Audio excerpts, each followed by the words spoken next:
Garlic potato wages बनाने के लिए मैंने यहाँ पर लिए हैं 4 आलू और मैंने इनको नहीं छीला। इनको मैंने बहुत अच्छे से जो है ब्रश से वो साफ़ कर लिया है, क्योंकि वेजेस जो है वो छिलके के साथ ही बनते हैं। अब मैं इसकी कटिंग करने जा रही हूँ। एक पोटैटो को लेकर जो है वो हाफ में करना है कट, और उसके बाद इसको सेंटर से, क्योंकि वेजेस की कटिंग ऐसे ही होती है। आज मैं बना रही हूँ विदाउट ओवन ये वेज।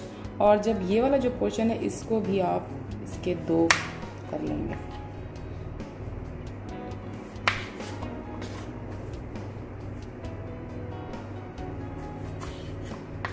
इस तरह से ये हमारे कट जाएंगे।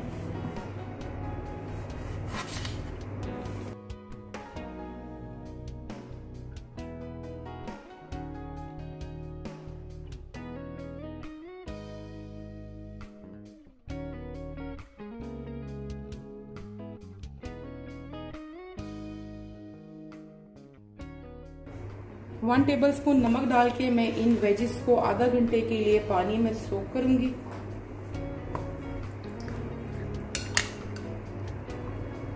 और इसके बाद हम इसका बनाएंगे फ्राइंग का जो मिक्सचर है।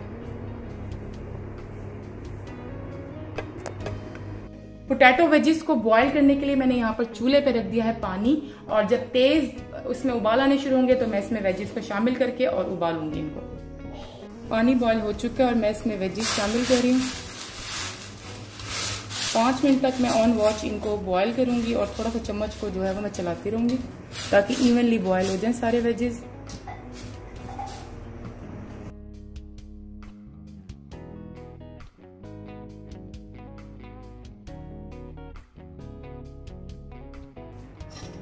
यहाँ पर ये 50% तक गल चुकी हैं और 50% जो है वो फ्राइंग में गल जाएंगी। आज मैं बना रही हूँ गार्लिक पोटैटो वेजेस जो कि हैं बहुत ही मज़ेदार। आप लोग ज़रूर ट्राई कीजिएगा, और अगर रेसिपी अच्छी लगे तो रेसिपी को लाइक एंड शेयर कीजिएगा, और मेरे चैनल कुक विद आमना को ज़रूर सब्सक्राइब कर दें, और साथ लगा हुआ जो बेल आइकन है उसको भी दबा दें ताकि आने वाली हर नई वीडियो का अपडेट आपको फौरन से मिल जाए। अब मैं तैयार कर रही हूँ पोटैटो वेजेस का जो है बैटर। यहाँ पे मैंने लिया है ऑल पर्पज फ्लोर आधा कप। इसके अंदर मैं डाल रही हूँ ऑरिगेनो 1 टीस्पून। इसमें मैं डाल रही हूँ रेड चिली फ्लेक्स, जो कुटी साबित लाल मिर्च होती है वो, और नमक डाल रही हूँ हस्बे जायका या 1 टीस्पून।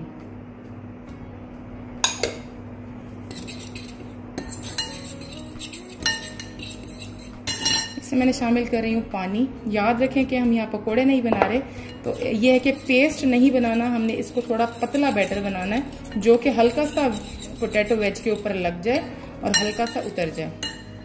उस हिसाब से आपने इसकी थिकनेस रखनी है। बहुत ज्यादा बैटर ऊपर नहीं लगना चाहिए वेज के, अदरवाइज फिर वेजेस अच्छे नहीं बनेंगे।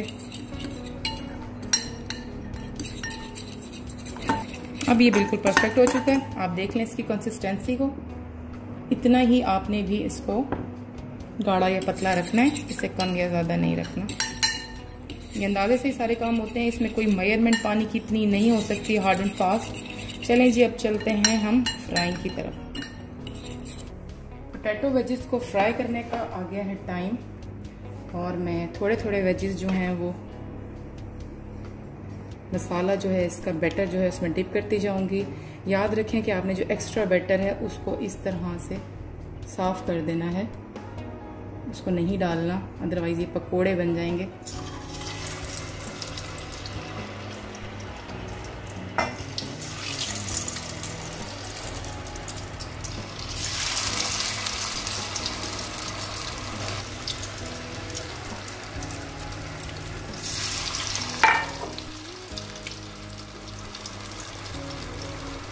वेजेस फ्राई हो रहे हैं। फ्लेम हमने जो है मीडियम टू लो रखना है ताकि जो इसका 50% ये कच्चे थे ये आराम से अच्छी तरह से इसमें गल जाए।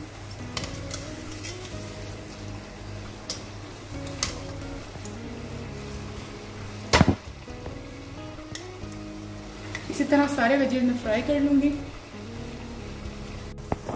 ये वाले वेजेस फ्राई हो चुके हैं और इनको मैं बाहर निकाल रही हूँ। आप देख सकते हैं कि कितने अच्छे तरीके से ये फ्राई हो चुके हैं और कितनी ज़बरदस्त शक्ल आ रही है। अगर रेसिपी आपको अच्छी लगे तो रेसिपी को लाइक एंड शेयर ज़रूर कर दें और मेरे चैनल कुक विद आमना को सब्सक्राइब कर दीजिएगा और साथ लगे हुए बेल आइकन को भी ज़रूर दबा दें।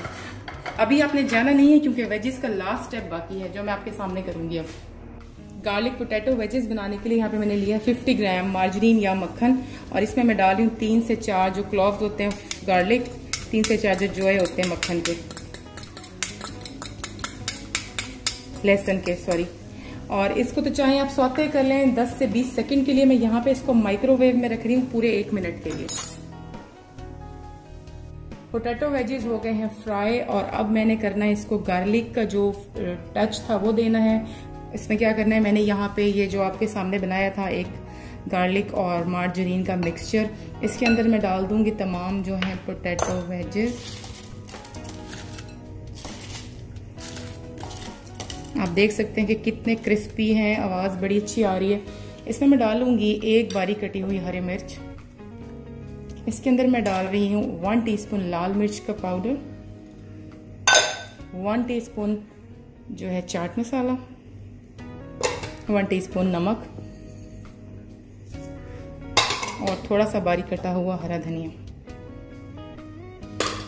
ये थोड़ा सा ज़्यादा लग रहा है, इसको थोड़ा कम कर लेते हैं। अब इसकी होगी मिक्सिंग।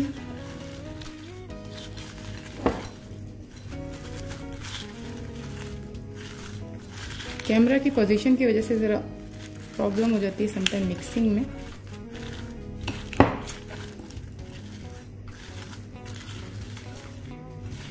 डिलीशियस किस्म के पोटैटो वेजेस बिल्कुल हो गए हैं तैयार और इनको कर रही हूँ मैं डिश आउट।